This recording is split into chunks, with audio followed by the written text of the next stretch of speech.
Assalamu alaikum everyone. Welcome back to part 2 of Merging 23 paper.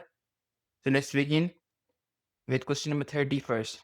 The circuit diagram shows a variable resistor R connected in parallel to the lower section of potential divider. This question is about potential divider. The resistance R of increases or the resistance of R increases. What happened to 2 voltmeter reading V1 and 2? ये lower section है और इधर parallel में connected है, तो इन दोनों की resistance जब बढ़ी तो क्या वोल्टेज इंक्रीज हुआ या डिक्रीज हुआ? तो हम इस समय चेक करते हैं कि वोल्टेज और रेजिस्टेंस इनवर्सली प्रोपोर्शनल है, ठीक है? तो जब वोल्टेज बढ़ेगा तो रेजिस्टेंस ऑब्वियसली कम होगी। तो यहाँ पे जब ये दोनों कंबाइन हुए, इन दोनों की रेजिस्टेंस कंबाइन हुए, दैट्स हम इनको कहते हैं R2 और यहाँ R1 क्योंकि यहाँ पे V1 लिखा हुआ है इसलिए। तो जब इन दोनों की रेजिस्टेंस कंबाइन होके बढ़ती है, तो जो V2 का वोल्टेज होगा वो डिक्रीज़ हो जाएगा, ठीक है? V2 का वोल्टेज डिक्रीज़ हो गया जब रेजिस्टेंस बढ़ी, तो यहाँ पर V2 का वोल्टेज डिक्रीज़ हो जाएगा, सही है? इसी तरह जब V1 की या मतलब R1 की रेजिस्टेंस बढ़ेगी तो V1 भी डिक्रीज़ हो जाएगा, मगर इतना डिक्रीज़ नहीं होगा जितना V2 हुआ क्योंकि यहाँ पे एक ही रेजिस्टर लगा हुआ है। तो हम ये भी कह सकते हैं कि रेजिस्टेंस इसकी इंक्रीज़ हो गई, सही? तो क्या वही अगेन बात वोल्टेज और करंट डायरेक्टली प्रोपोर्शनल है, यहाँ पे वोल्टेज और रेजिस्टेंस इनवर्सली प्रोपोर्शनल है, यहाँ पे वोल्टेज और करंट डायरेक्टली प्रोपोर्शनल है। तो इस हिसाब से जब यहाँ पे इस वोल्टेज V1 का इंक्रीज़ हो जाएगा तो करेक्ट आंसर हमारा हो जाएगा सी, ठीक है? क्वेश्चन नंबर 31 पे मूव करते हैं। The power consumption of microwave oven is 1500 watt. The cost of 1 kilowatt, remember this, 1 kilowatt of electrical energy is 24 cents. What is the cost of using microwave oven for 10 minutes? सबसे पहला step ये करते हैं यहाँ पे कि formula लगाते हैं energy equals to power multiply by time का। इसको हम बर्डन भी कह सकते हैं या फिर क्यू भी कह सकते हैं, सब सेम बात है। तो हमारे पास पावर यहाँ पे कितनी गिवन है क्वेश्चन में 1500 वॉट्स, मगर हमें ये दी हुई है वॉट्स के अंदर, हमें किलोवाट के अंदर चाहिए, किलोवाट आवर के अंदर। इसका मतलब ये है कि पावर किलोवाट में होनी चाहिए, टाइम हमारे पास होना चाहिए आवर में क्योंकि एनर्जी है किलोवाट आवर में, ठीक है? तो इसको कैसे कन्वर्ट करेंगे 1500 को डिवाइड करते हैं 1000 से, तो हमारे पास आंसर आता है 1.5 किलोवाट। पावर हमारे पास आ जाती है 1.5 किलोवाट। टाइम को हम कन्वर्ट करेंगे आवर्स में, भी उसने कहा हुआ है कि आवर्स में चाहिए। 10 को डिवाइड किया 60 से, हमारे पास आंसर आता है, मैं एक मिनट चेक कर लेता हूँ। जी, तो आंसर आ रहा है हमारे पास 1.66। यहाँ पे लिख दिया है यहाँ पे 0.166। तो लेट्स सी हमारे पास आंसर क्या आता है यहाँ पर।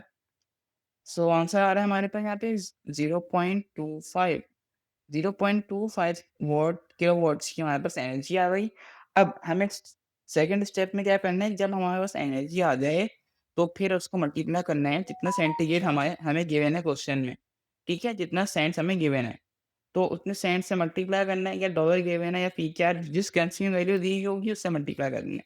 ये एक यूनिट की कॉस्ट है, ठीक है? अब हमें चाहिए 1500 वॉट्स की, यानी 1.5 किलोवाट की। जब हमने मल्टीप्लाई किया इसको 24 से, हमारे पास आता है 6 सेंट्स, ठीक है? यानी 1500 वॉट्स की जो कॉस्ट आ रही है वो आ रही है 6 सेंट्स और आंसर विल बी ए, ठीक है? थोड़ी कैलकुलेशन थी इसमें। क्वेश्चन नंबर 32 पे आते हैं। A coil of wire above magnet is dropped as the coil falls over a magnet and EMF is induced across the wire. ठीक है, जब ये ऊपर जाता है तो ईएमएफ आती है कुछ ना कुछ, यानी कुछ करंट प्रोड्यूस होता है। What does not affect the magnitude of EMF induce across the coil, ठीक है? जब जब ये यहाँ से नीचे गिरेगी, यहाँ से ऊपर नहीं आएगा, सॉरी, कॉइल नीचे आएगी। जब कॉइल नीचे आती है तो क्या चीज़ इफेक्ट करती है करंट की रीडिंग को? पहला option, changing the number of turns of wire in the coil, ये इफेक्ट कर सकती है। Changing the height from which is coil it drop, हाँ, हाइट भी इफेक्ट कर सकती है। आगे देखते हैं, अभी इन दोनों ऑप्शन में थोड़ा कंफ्यूज हूँ, आगे देखते हैं सी और डी में। Changing the direction of magnetic field, the north pole is at the bottom, इससे कोई इफेक्ट नहीं पड़ेगा। भले साउथ हो या नॉर्थ हो, कोई इफेक्ट नहीं पड़ता इसका। Changing the strength of magnetic field from the magnet, अगर स्ट्रेंथ बढ़ाएंगे तो कोई इफेक्ट नहीं पड़ेगा मैग्नेट पे।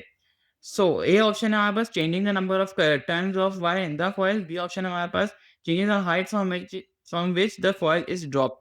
तो बेसिकली हाइट हमारी जो है इफेक्ट करेगी, क्योंकि जितना ऊपर से हम फेंकें उतनी तेज़ी से नीचे इस मैग्नेट के अंदर आएगी, सही है? ये कॉइल है, इतनी तेज़ी से मैग्नेट के अंदर आएगी, जितना तेज़ी से आएगी उतना ज़्यादा करंट प्रोड्यूस होगा, ठीक है? तो जो इफ़ेक्ट कर रही है करंट की रीडिंग को, वो हमारी है height, so option B will be correct. A इसलिए नहीं हो सकता क्योंकि ए अगर हम टर्न्स ऑफ वायर को बढ़ाते हैं तो इतना कोई इफ़ेक्ट नहीं पड़ेगा, जबकि फैक्टर है मगर इस केस में इस फिनोमेना में ये ऑप्शन नहीं बैठता सही फिट, सही है?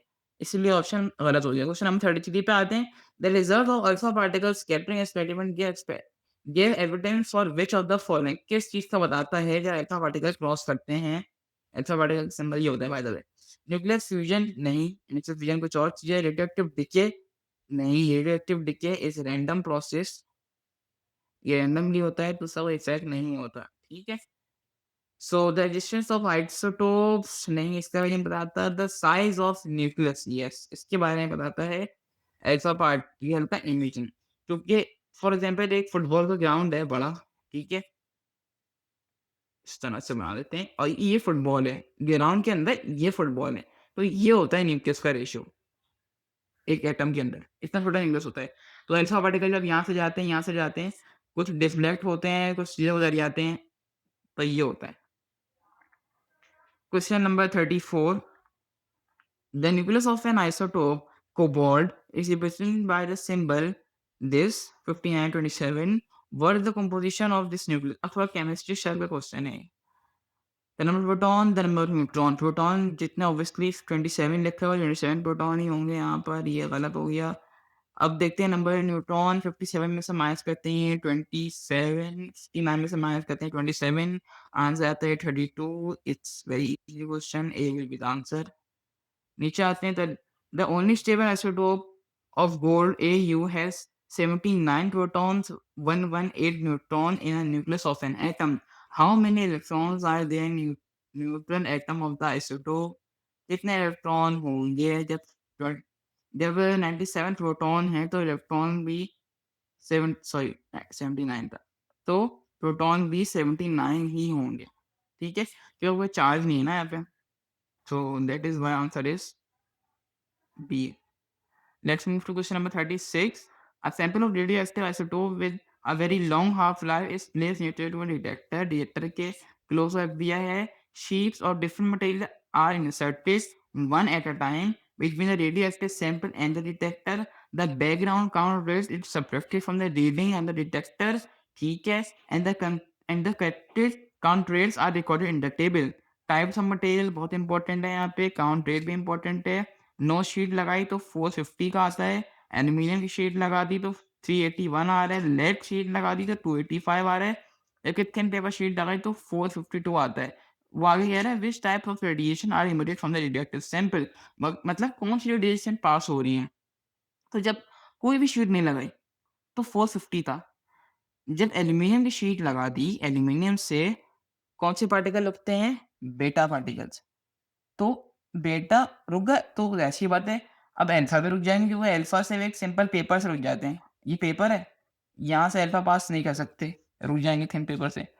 तो यहाँ से सिर्फ़ क्या पास करेगी, कौन-सी रे पास करेगी? गामा, ठीक है? अब नीचे आते हैं, थिन लेड शीट लगा दी, लेड शीट लगा दी, ये बात गौर से नोट कीजिए कि थिन शीट लगाई है, थिक नहीं लगाई। जिसकी वजह से बी अल्फ़ा तो ऑब्वियसली पास नहीं करेंगे और फिर बीटा भी पास नहीं करेंगे। गामा थोड़ी बहुत पास कर सकती है। We can say that gamma pass कर जाएगी थोड़ी बहुत।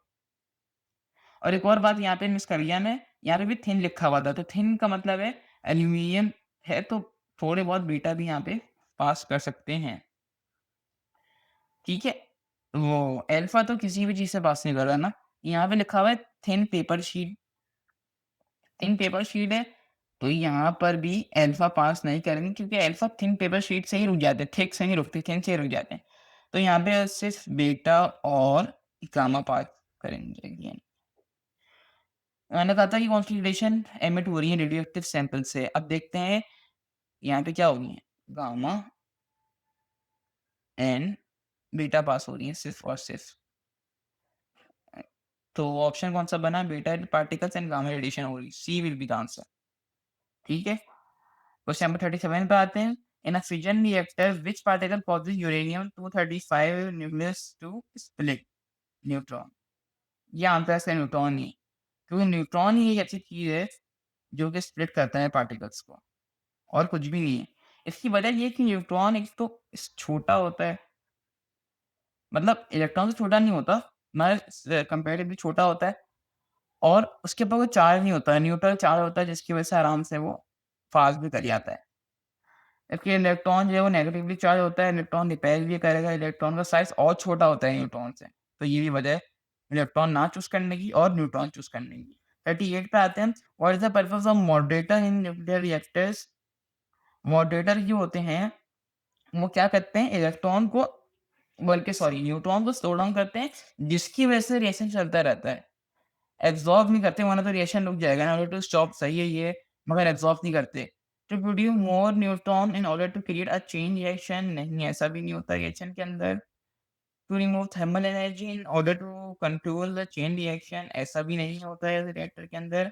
Yes, to slow down neutrons in order to continue the chain reaction, बिल्कुल ऐसे ही होता है कि न्यूट्रॉन जब स्लो डाउन हो जाते हैं, उसकी वजह से चेन रिएक्शन कंटिन्यू होता रहता है। क्योंकि अगर न्यूट्रॉन स्लो डाउन नहीं होंगे तो रिएक्शन बहुत तेज़ी से खत्म हो जाएगा। तो ये बात फैक्चुअल है। D option is our answer. Let's move to question number 39। In which region of electromagnetic spectrum does the sunlight radiate the most energy? Sunlight कहाँ पे सबसे ज़्यादा एनर्जी जो है वो रेडिएट करती है? 2 चीज़ें हैं, 2 जगहों पे करती है। एक विज़िबल लाइट पर, सही है, और दूसरा आईआर रेडिएशन, यानी इंफ्रारेड रेडिएशन, और एक और होती है यूवी रेडिएशन। सही। तो यहाँ पे हमारे पास कौन सा ऑप्शन गिवन है? आईआर गिवन है, माइक्रो, ये तीनों नहीं हो सकते क्योंकि यहाँ पे सन एनर्जी देता ही नहीं है। IR is present infrared radiation, A will be our right option. अच्छा, एक चीज़ मुझे ज़रा गूगल करके बताइएगा कि इसमें सबसे ज़्यादा सन किसमें एनर्जी देता है? विजिबल लाइट पर, यूवी रेडिएशन पर, या फिर आईआर पर? ये हमारे सिलेबस का पार्ट तो नहीं है खैर, मगर जस्ट फॉर इन्फॉर्मेशन मुझे कमेंट सेक्शन में बताइएगा कि सबसे ज़्यादा सन किस पे एनर्जी थ्रो करता है, ठीक है? तो क्वेश्चन नंबर 40 पे आते हैं, last but not the least question of paper. Okay, so 4 of the stages in life cycle of star until it become a red giant are shown, ठीक है? तो ये इसकी थोड़ी-सी स्टेजेस थी। सबसे पहला हमारे पास आता है, inward force of gravitational attraction is balanced by outward force from its centre, सही। इंटरनल ग्रेविटेशन को लेस प्रोड्यूस है इंक्रीजिंग टेम्परेचर, ठीक है। It expands, most of hydrogen has been converted to helium. सबसे पहला स्टेप क्या होता है? सबसे पहला स्टेप इनमें से होता है एक्स। क्योंकि क्या होता है कि एक्स में ये होता है कि प्रोटोस्टार बन जाता है,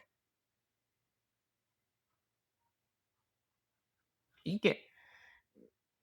इंटरनल जो कोलैप्स होता है, जिसकी वजह से इंक्रीज़ इन टेम्परेचर होता है। इंक्रीज़ इन टेम्परेचर की वजह से एक न्यू स्टार बनता है, जैसे कि मैंने आपको पहले भी बताया है। उसका नाम होता है प्रोटोस्टार। ये अपने टेम्परेचर की वजह से ही होता है, ठीक है? पहला स्टेप ये हो गया। इसका मतलब आंसर या तो सी होगा या तो डी होगा। दूसरे में क्या होता है, inverse force of gravitational attraction is balanced by outward force. जब ये दोनों बैलेंस होते हैं, तो उसकी वजह से स्टार हमारा स्टेबल हो जाता है। आउटवर्ड प्रेशर और इनवर्ट प्रेशर बैलेंस होते हैं। स्टेप नंबर 2 ये होता है, जिसकी वजह से चार्ज बैलेंस हो जाता है। स्टेप 3 क्या होता है? स्टेप 3 होता है हमारा जेड। उसमें क्या होता है कि हाइड्रोजन कन्वर्ट होती है हीलियम में। बेसिकली हाइड्रोजन के 2 आइसोटोप्स होते हैं, ड्यूट्रियम और ट्यूट्रियम, जो कि हीलियम बनाते हैं, ठीक है। उसके बाद हीलियम बन जाता है, ये होता है स्टेप 3। और लास्ट स्टेप होता है आखिरी में, ऑब्वियसली स्टार जो है वो एक्सपेंड हो जाता है, सही। तो ये पूरी लाइफ साइकिल और स्टार होती है।